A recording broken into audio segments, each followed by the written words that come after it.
All right, guys, let's try this one more time. Now we got some sound, right? So tonight we are doing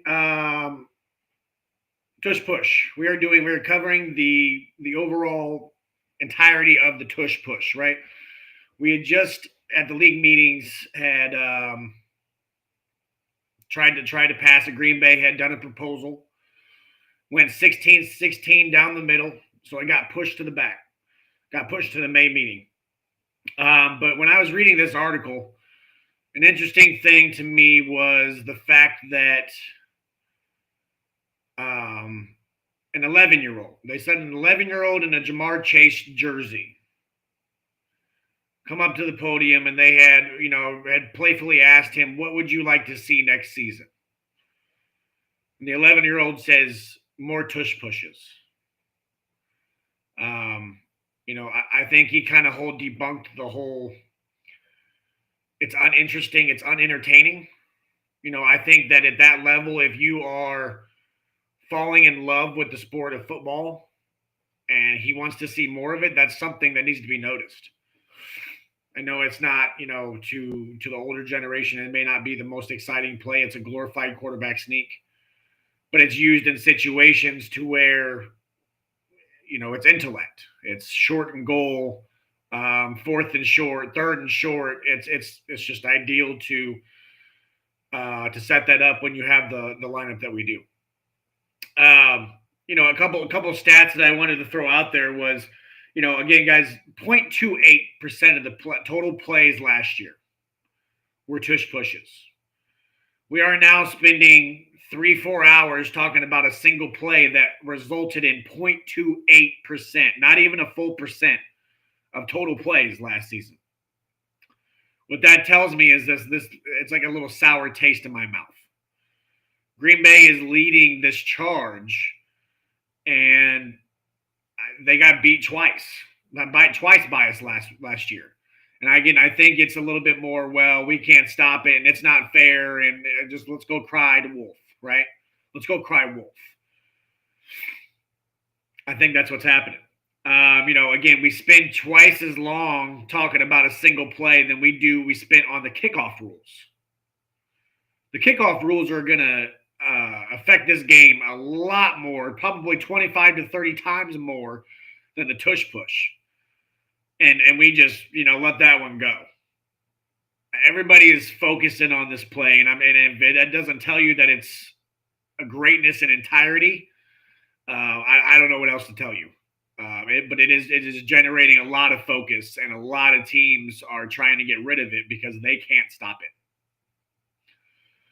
it. One of my favorite quotes in this meeting, in this article, was from Dave Canales in Carolina. He said, and I quote, "If it's a competitive conversation, the Eagles coach just does it better than the rest." Okay. His next quote was, "I don't want to take away a competitive advantage from the team that figured out how to have the quarterback sneak so effective." Again, it's just a quarterback sneak, guys.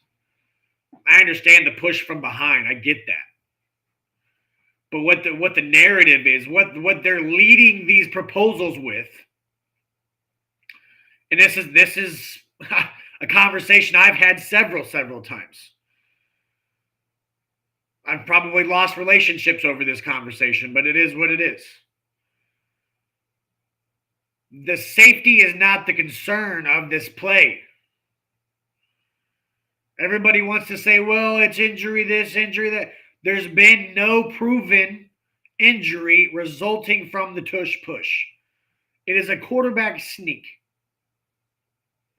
Stop it or copy it. It's a copycat league nowadays. But you can't copycat the blueprint of the Philadelphia Eagles. That's the problem.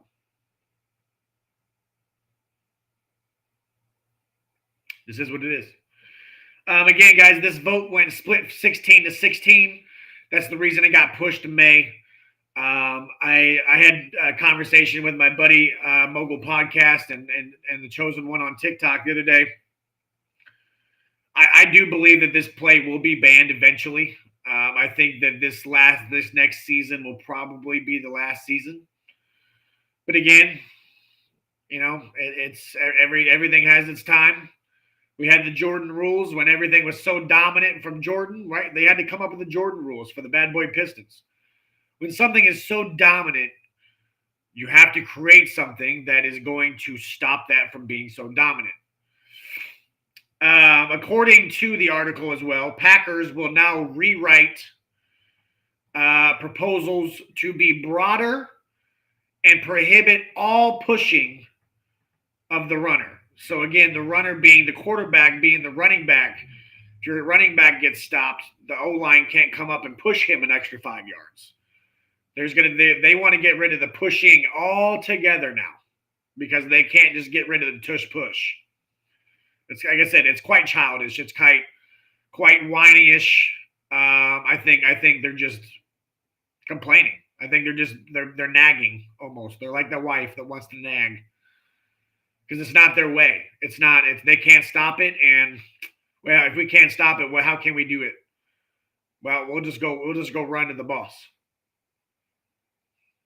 Get all our friends to join in because they're our friends. Like I said, guys, the younger coaches are kind of leaning towards doing this and letting it go. The younger generation, Dave Canales, Sean McVay has been seen, as well as Sean McVay. Sean McDermott is a little bit older, but Sean McVay, Sean McDermott, and Howie Roseman and Nick Sirianni were all seen in the tunnel talking right after the league meetings. So I think, we're really trying to just get an understanding of why. What is the issue?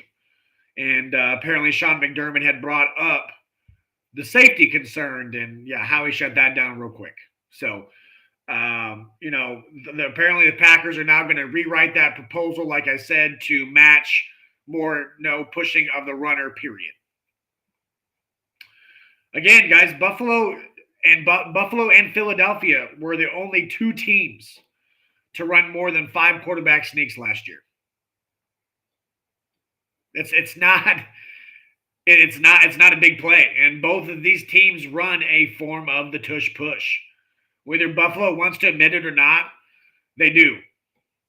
Okay, I think that I think this is being made a big deal when it's not something that's a big deal. Okay. Again, I think it's leaving a very sour taste in my mouth because the Packers are leading it. They got beat twice by Philly. I'm sure it left a bad taste in their mouth, but at the same time, you go run, you go complain, you go hide, and then, you bring it up at the corporate meeting. It's not a good look as an organization. And again, this was split 16-16 down the middle. So we'll see in May when it comes to fruition. But I think we'll see in May if it's going to be banned for this season or not, or if it's going to be pushed to next year. So my personal opinion is if you ban it, we're just going to run a quarterback sneak. Jalen Hurts can still squat over 600 pounds. We have the O-line to do it. I mean, it is what it is. You just take away the push, which I understand. But again, the guy still squats 600 pounds. 600 pounds. Then we have 2 running backs that squat over 500 pounds. Like it's the epitome of the way we run the ball. However, do I think it should be banned? No, I don't think you should ban something in its ultimate greatness. That's like a player being so good. It'd be like 2 years ago, Patrick Mahomes, and we're like, nah, you can't play football anymore because you're unstoppable. Okay. It doesn't make sense. It's like telling LeBron, hey, you're really good. You're really great. But you're limited at 20 points. After you score 20 points, you can't score no more. What? It doesn't make sense to ban something. It doesn't make sense to limit something in its greatness. This is a copycat league. You either copycat it or you stop it. If you can't do either, well, guess what? You just better hope you don't see us. The push, I think, is here to stay. I really do. But again, if it does get banned, I'm not really worried. It's not, again, it's 0.28% of total plays last season. We really don't run it every single time. I mean, if you really want us to use every third and fourth down to just tick away, I mean, sure. I get that at that point. It's annoying. But we don't run it that much. We don't run it on first down. We don't run it on second down. We don't, I mean, we use it situationally. It's smart football. Oh, well. Guys, I think that's it. I have all tonight. I appreciate everybody that tuned in. Anybody that watches it offline, thanks for watching. Guys, we are powered by the Sports Lounge Media. Big things are happening over here at Sports Lounge Media. Here coming up at the draft day, we will be live on YouTube watching the draft. If you would like to join, by all means, and we're making it a public event. Just give us a follow, and you'll know all times and dates at that point. Here at the Marshall Experience, we're also doing big things. We're deciding right now if we're going to go down to Dallas, Texas. Here at the end of May, we're going to do a coverage on semi-pro football for Team America. So that's super exciting. We're deciding on that now, and other than that, man, we're happy to be a part of the Sports Lounge Media. But we are sponsored by the Mogul brand, and man, I just appreciate everybody. I really do. Give us a follow, guys. Facebook, TikTok, YouTube. Anything like that, we really do appreciate it. Thanks for tuning in. Appreciate all the love and support. Again, if you love the experience, then don't forget to follow us on all platforms, please and thank you. Big things happening over here, and we just want you to be a part of it. So, again, guys, have a great night.